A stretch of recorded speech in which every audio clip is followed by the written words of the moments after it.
Hey y'all, I'm gonna show you a little bit about some irrigation stuff, how I build some of my assemblies to get water to the field at the right pressure. We're lucky to have a really good mom and pop hardware store here close by, and they carry a lot of the stuff that I need. I did get my big pump running. So I'll take you over and show you my big pump here in just a minute.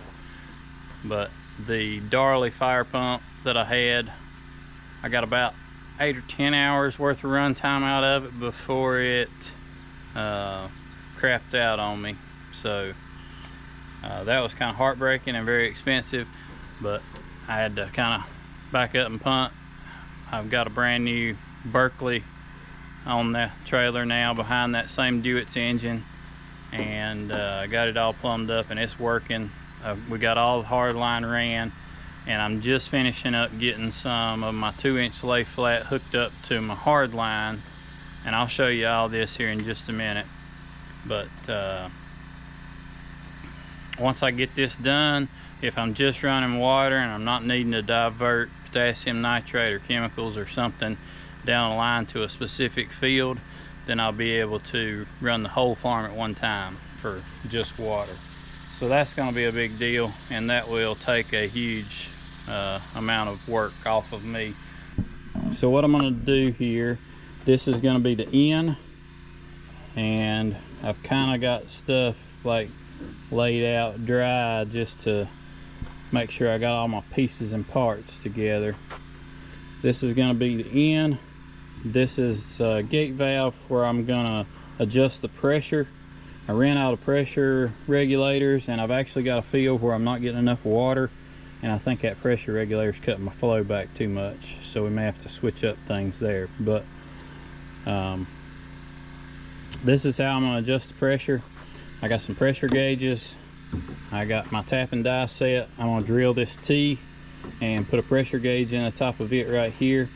This will go to one field, this will go to another, so you'll be able to turn one of them off if you need to divert water for whatever reason, if you're running potassium nitrate, or if I was running like imidacloprid or Admire and I can't run it to a field that's mature, but I'm running it to a beginning field, that would be where this would come in. You can divert water.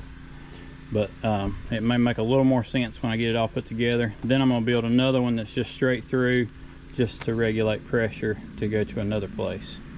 So let me get this slapped together and I'll show you the final product.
All right, maybe this makes a little better sense to you now that it's all put together. I just found out, unfortunately, that I do not, I've got a pipe tap in my tap and die set. It's a 1/8 pipe tap, and I've got to have 1/4 inch NPT for my gauges, which stinks. Hopefully my local hardware store there is going to have some, or have one. It's only a couple miles down the road, thankfully. So this particular one really don't matter which side the water comes in and goes out on. Right now when I put the pressure gauge on here, pressure gauge needs to be on the field side, and you'll just crank this down until you get your pressure where you want it. There'll automatically be a valve on the riser where it's coming out of, whether it's on this side or this side, so that I can turn the field off. And once I get this dialed, it'll just stay there. And this will be the water will be coming in on this side. Cut the pressure back here. I'm gonna put the gauge here, and you got 2 field options on this one.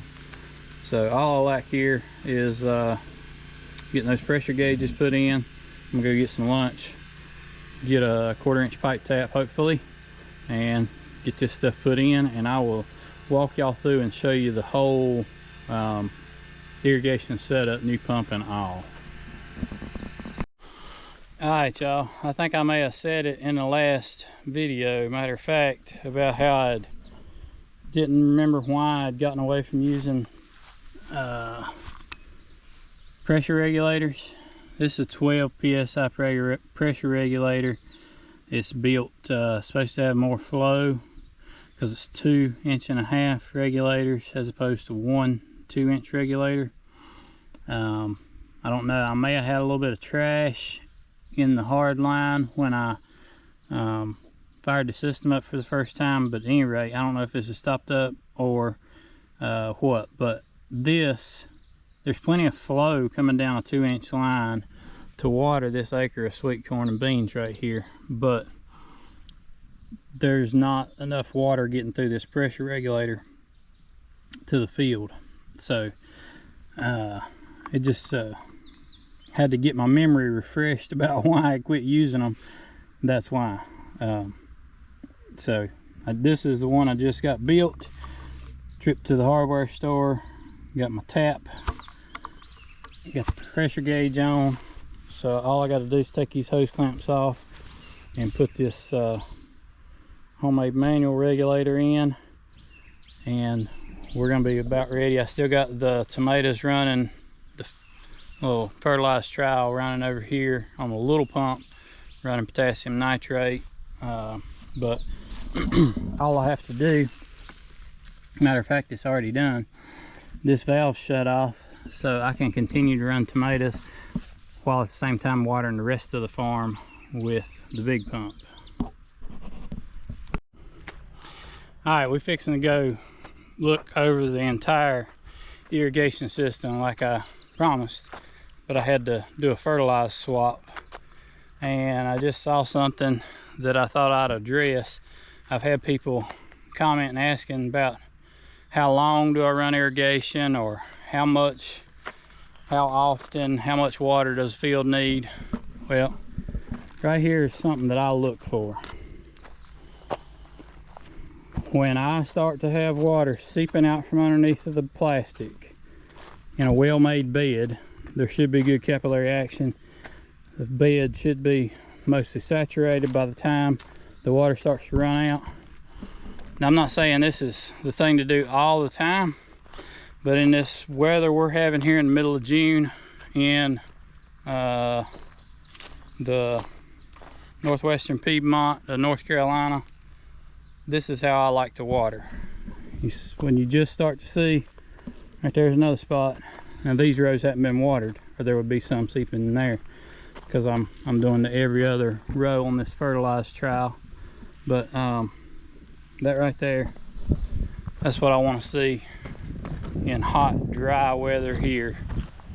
I water until the beds start to ooze out into the row middles, and I know I've got that bed saturated. So once you reach that point, you've got enough water in there to have a little bit of staying power. You give it a sip, you might keep it alive, but you ain't gonna grow a big crop. It takes a lot of water. Vegetables are mainly water. So that's my 2 cents on that. Alright, we're gonna go fire this big pump up, and I'll show y'all the system from beginning to end.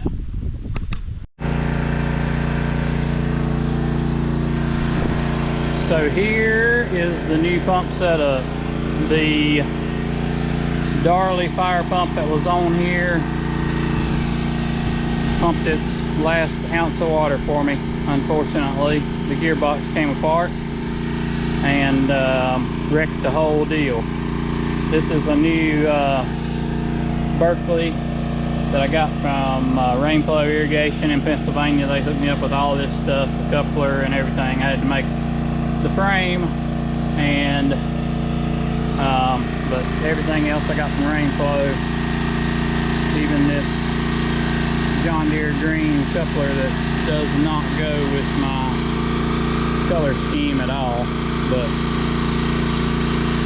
it's all right sitting down here at the creek, I guess. I talked to Rainflow about it before I reversed the flow of this pump, and they said that it was not ideal for performance, but that it would probably be all right, and it seems to be working just fine. This pump is capable of 300 gallons a minute at 60 pounds, so it's not quite as stout as the fire pump that was on here, but it's definitely getting the job done. I'm gonna get this thing fired up and we'll go to the field and look at how we got everything ran.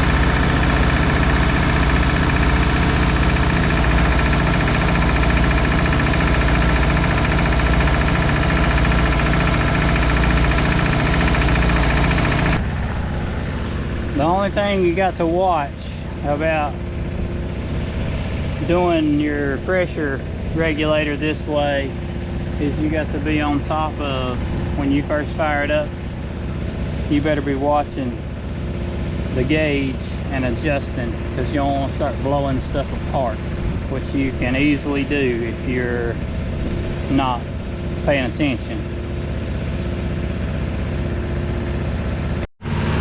Alright, so here's what we got going on. I've still got my little 2-inch pump sitting over here with the sand filters. Probably going to leave it just for this big pump. Has a bigger Mozzie fertilizer injector on it, and large fertilizer injectors don't like injecting small quantities. So probably going to leave that for if I need to run something special like this fertilizer trial on these tomatoes. I'm running it with the little pump, but the big pump comes out, goes into blue lay flat, comes up and connects into this hard line with one of these steel couplers right here. You can buy them a bunch of different places. That one came from either Rainflow in Pennsylvania or Gray Mac here in Knoxville. And all of this, as far as I know, all this hard pipe usually has a riser port at every female junction, and that's a good place.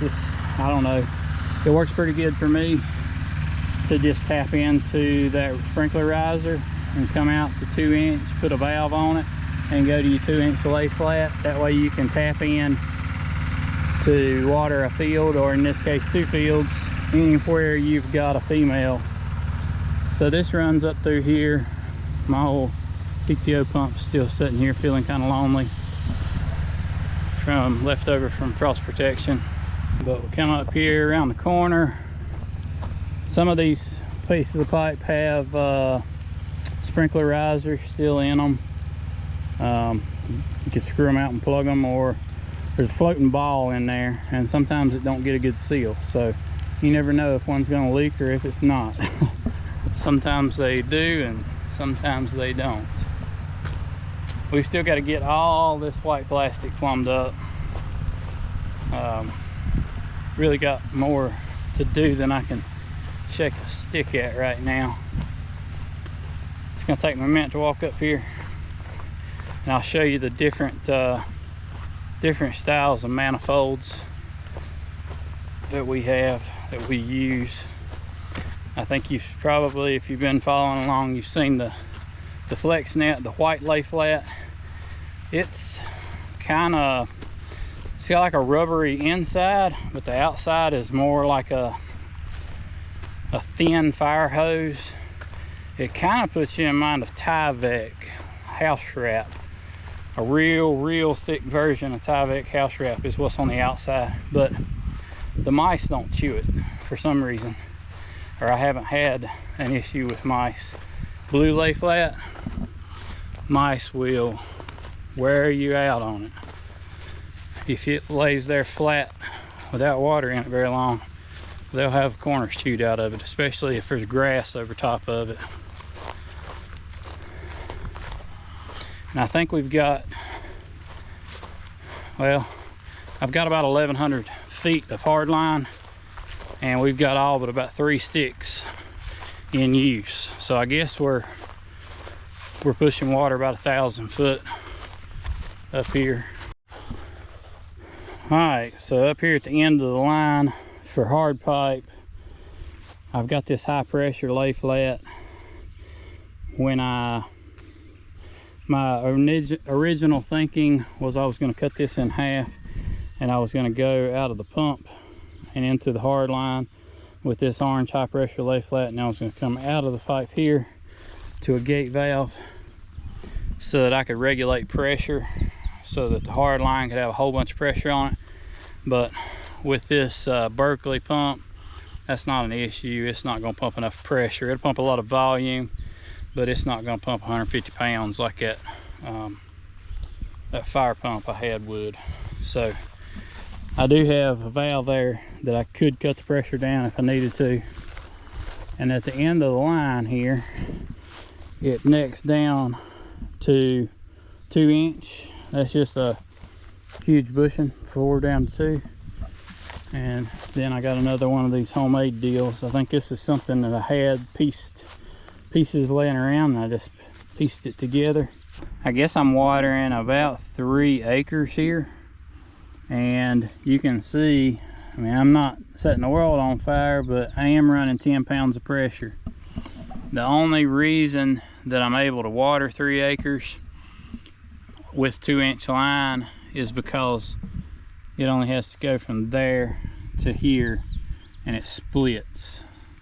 So it's just kind of like a little bottleneck, and then you 2 acres going this way and 1 acre going that way, and it works out. We've got sufficient pressure. But this is one type of manifold that we use. This is a black oval hose. This is pretty good stuff. The mice don't chew it. It's pretty sturdy. You run over it 1,000,000 times and it just holds up pretty good. Real simple to put together. All you got to do is take your little punch tool and pop your couplings in. This one, and they've got a buku of couplings you can get. This one's got shut-offs on it, because I did have some of these rows shut off at certain times.